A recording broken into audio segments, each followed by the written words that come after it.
मुळात म्हणजे जेव्हा करारनामा केला जातो तेव्हा त्याच्यातल्या अटी आणि नियम सामान्य माणसांपर्यंत खरंच पोचत नसतात. त्यांना एवढ्या अटी आणि नियम माहीत नसतात. करारनामा हा करण्यामागे हेतू असतो की ह्या एवढ्या मोडकळीस आलेल्या घरातून आपण आपल्या स्वतःच्या चांगल्या घरामध्ये राहायला जावं, हाच माणसाचा हेतू असतो. जेव्हा आमची चर्चा करण्याची वेळ येते तेव्हा ते आम्हाला नियम आणि अटी का दाखवल्या जातात? ते आम्ही काही कायदेतज्ञ आहोत का की त्या गोष्टी जाणून त्यावेळेला घेतल्या जातात? एक अक्षरशः अशी अवस्था केली आहे की भिकाऱ्यासारखं आमचंच घर आणि आम्हाला त्याच्यापुढे लाचार होऊन ते मागावं लागतंय. ही कुठली अवस्था आहे? आणि आता सुद्धा दुसरा जो बिल्डर येणार त्याच्या हातातनं आम्ही त्याच्याप्रमाणे चालायचंय. ते आम्हाला जे ठरवणार त्याप्रमाणे आम्ही चालणार आहोत, कारण आम्ही हतबल आहोत, लाचार आहोत. आणि मग ही लाचारी का? माझं एवढंच म्हणणं आहे, माननीय मुख्यमंत्री साहेबांना माझं एकच म्हणणं आहे, तुम्ही ठाणेकर आहात.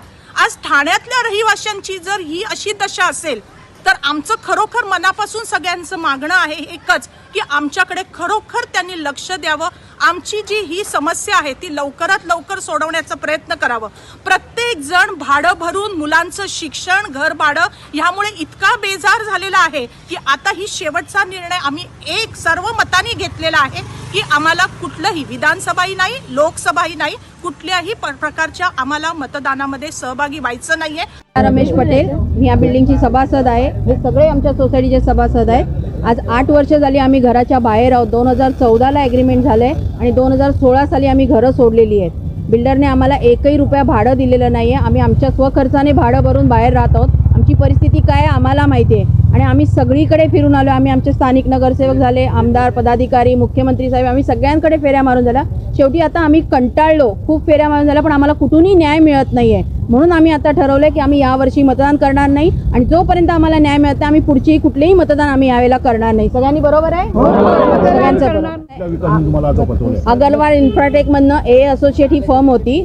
अमरीश अगरवाल हे आमच्याशी आता बोलतात. पैरवीचे अगरवाल हे आता एक्सपायर झालेले आहेत. त्यांचे मोठे भाऊ आमच्याशी बोलत आहेत. अंधेरीला त्यांचं ऑफिस आहे. आम्ही त्यांच्याकडे इतक्या फेऱ्या मारून झाल्या. त्यांनी इन्व्हेस्ट केले 4 करोड 19 लाख, पण त्यांनी आम्हाला 11 करोडची NOC दिलेली आहे. 11 करोड बघून दुसरा कुठलाही बिल्डर आमच्याकडे यायला तयार होत नाहीये. आमच्याकडे बिल्डर भरपूर येतात पण ह्याची NOC नाहीये, त्यामुळे कोणी तयार होत नाहीये. आणि आम्ही बरेच चांगल्या प्रकारे झालं, वकिलांची नोटीस देऊन झाली, पण तो आम्हाला कुठल्याही याला दाद देत नाहीये. प्रताप सरनाईक साहेबांनी पण त्याला फोन करून सांगितलं होतं, तेव्हा पण येतो म्हणाला. मी अयोध्याला चाललोय, मी जानेवारीत येतो, पण त्याच्यानंतरही तो कधी आला नाही. राजू फाटक त्यांना फोन करतात तेव्हाही येतो सांगतो, पण तो काही येत नाही, तो कोणालाच दाद देत नाही. शेवटी आता आम्ही कंटाळलोय, खूप कंटाळलोय. आमची परिस्थिती अशी झाली आहे ती आम्हाला माहिती आहे आज सगळ्यांच्या घराची परिस्थिती काय आहे. बाहेर आज 8 वर्ष भाडं भरून आणि आमचं स्वतःचं हक्काचं घर असताना आज आम्ही बाहेर राहतोय.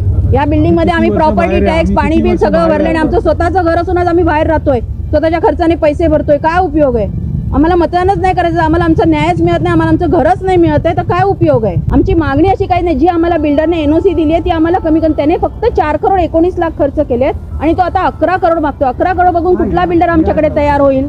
त्यामुळे आमची मागणी इतकीच आहे की आम्हाला NOC मिळवून द्यावी आणि आमची घरं लवकरात लवकर आम्हाला बनवण्यासाठी आम्हाला दुसरा बिल्डर आमच्याकडे आहेत, आम्ही त्यांच्याशी बोलणी करू शकतो. आमची NOC आम्हाला लवकरात लवकर त्यांनी मिळवून द्यावी. आता यांना 2014ला ॲग्रीमेंट झालं आणि 2016ला आम्ही घरं सोडली आहेत. 8 वर्ष तर अशीच झाली सर. 8 वर्ष आम्ही भाडं भरतोय घरात बाहेर राहून. सगळं काही आम्ही वकिलातून नोटीस दिल्यानंतर त्याने 2020ला आम्हाला 7 करोड 12 लाख लिहिले आणि 2022ला डायरेक्ट 11 करोड 40 लाख, म्हणजे तो बसल्या बसल्या 4 करोड 3 करोड वाढवतच चालले. त्यांचे फक्त 4 करोड 19 लाख इन्व्हेस्ट आहेत, ज्याची आमच्याकडे रिसीट वगैरे सगळ्या काही आहेत. हमारे न्यूज चैनल्स को सब्सक्राइब करें, लाइक करें, कमेंट्स करें, शेयर करें और घंटी का बटन प्रेस करें ताकि आने वाली हर वीडियो और अपडेट्स की नोटिफिकेशन आप सभी को मिलती रहे।